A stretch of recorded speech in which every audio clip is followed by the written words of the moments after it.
to mark the final rites of the original Rangers Football Club, whose funeral officially was last week.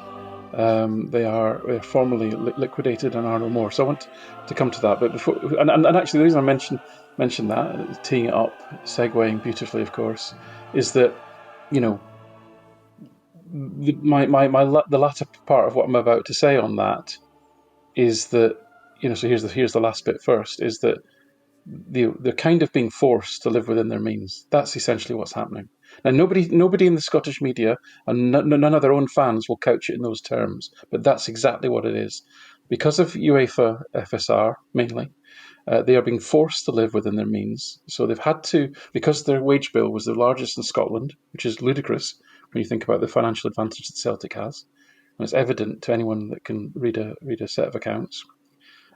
They've had to suddenly implement an austerity drive, which means that not only have they got rid of a lot of backroom personnel, and therefore perhaps decisions are not being made optimally in that regard, but also the players that they can afford to bring in tend to fall into the sort of distressed goods categories, and that could mean injury profile, attitude, ability, all of the above, right?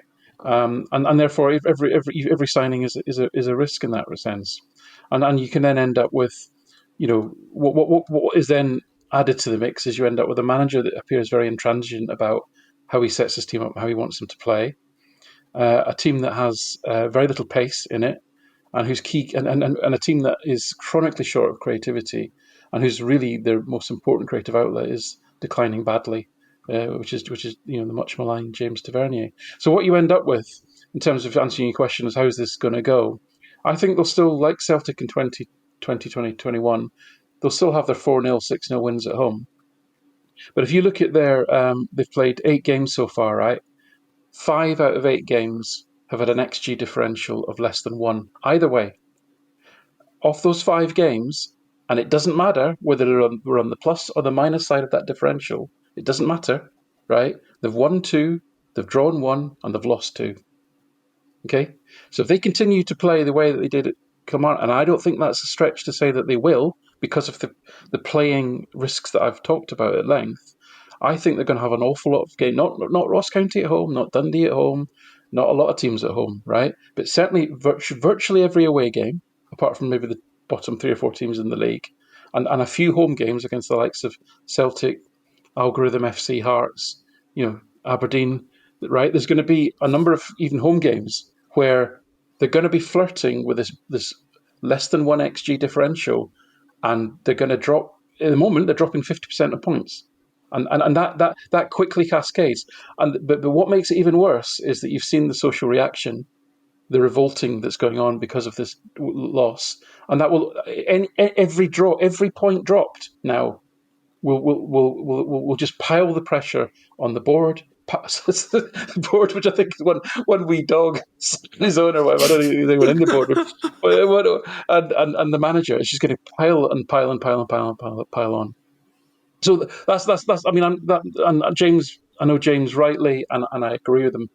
Will take the most optimistic view from their perspective, and that's kind of my risk manager view on life as well, is to always assume the worst from a Celtic perspective, always assume your opposition are going to be at their best. But that's just my honest assessment of where they are. But I did want to, if you'll just indulge me for a little bit, I did want to mark the fact that last week, and again, you wouldn't know were it not for some social media accounts, that the original Rangers Football Club, founded in 1872, crucially incorporated in 1899, finally was laid to rest last week. It went virtually, I think, completely unremarked upon within the Scottish media. And therefore, this is why I want to talk about it, really. I mean, actually, if we go back 12 years, it's taken 12 years to get to this stage. And my God, have those liquidators lined their pockets. I think the creditors, and these are small businesses, these are, at the time, Her Majesty's in, Revenue and Customs, they ended up getting just 14.4 pence in the pound. So the face painter got 14.4 pence in the pound, HMRC got 14.4 pence in the pound. This is an absolute disgrace, an absolute travesty. And to be fair, business reporters The people on the business desks 12 years ago accurately reported the death of Rangers. It was reported 100% faithfully. But the sports reporters, the Scottish Football Association, and the SPFL, including Celtic, concocted a lie. And basically, the club continued a continuation of history as the same Rangers. Why did they concoct that lie? Well, it's a mixture of all the usual motivations: fear, greed, and partiality. People were whipped up into are led to believe that there'd be civil unrest on the streets, that commercial deals would collapse, that there'd be no TV money coming into the game, that sponsors would all walk away because there was no Rangers. Absolute lies, all of it, and it was all used. So people, some people did act out of a belief that they needed to see a Rangers for commercial reasons. I completely get that.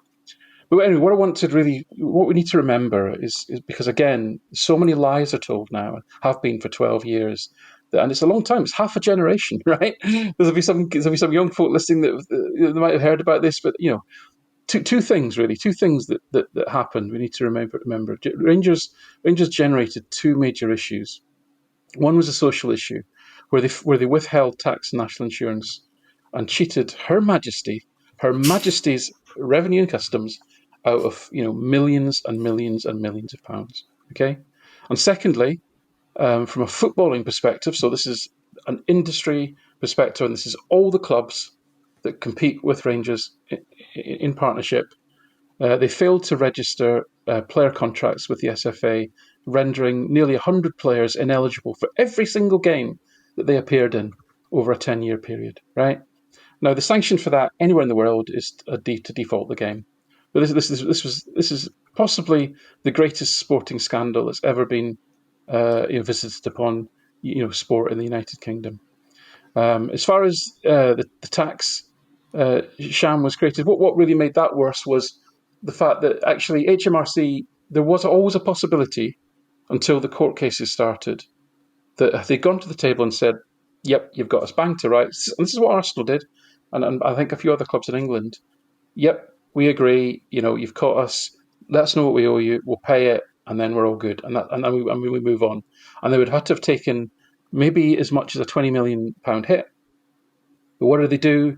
They lied, they lied, they lied, and they lied.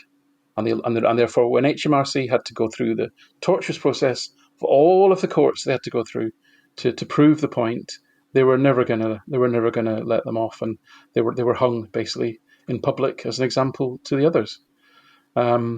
Whereas the player registration scam, that was swept away in a criminally misscoped sham of an inquiry. But either way you look at it, the club that was incorporated as a company in 1899 was sent into liquidation in 2012, and that process finalised this year. And listen, incorporation is a prerequisite for operating as a professional football club. A club has to transact. A club has to do business, has to sell tickets, has to issue contracts, has to enter into commercial deals, and so on and so forth.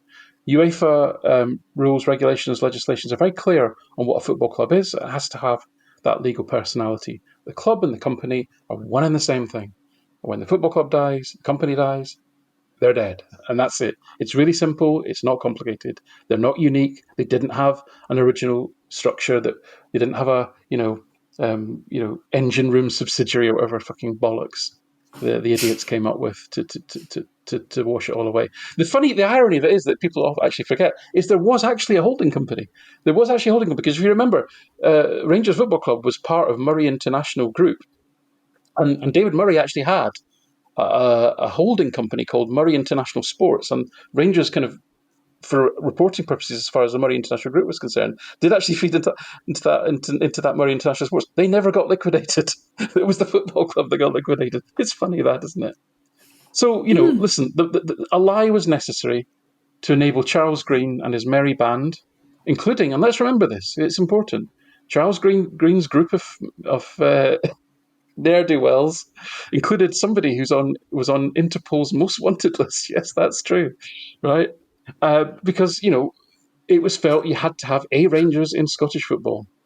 So that lie was allowed to perpetuate. We wouldn't have sponsorship, we wouldn't have TV deals, clubs would go out of business, and this disgusting threat that there would be disorder on the streets. And do you know what? There was disorder on the streets. When was the disorder on the streets?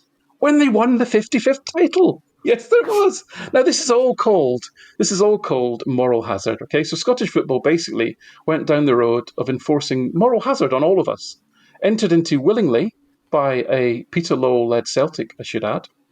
And what has happened since? Well, the new club has continued to rack up debts, relied upon director loans. All the while, a cavalcade of colourful characters have rotated through the boardroom. Alistair Johnson is still a key figure at Rangers, the new Rangers. The criminal Dave King was the chairman and is still the majority shareholder. This is what moral hazard looks like, kids. Okay, so this football club, this new football club, has ended up in court with virtually every commercial partner they've had dealings with, right? This is a delinquent football club, and this is what happens when you go down the road of willingly entering into a moral hazard.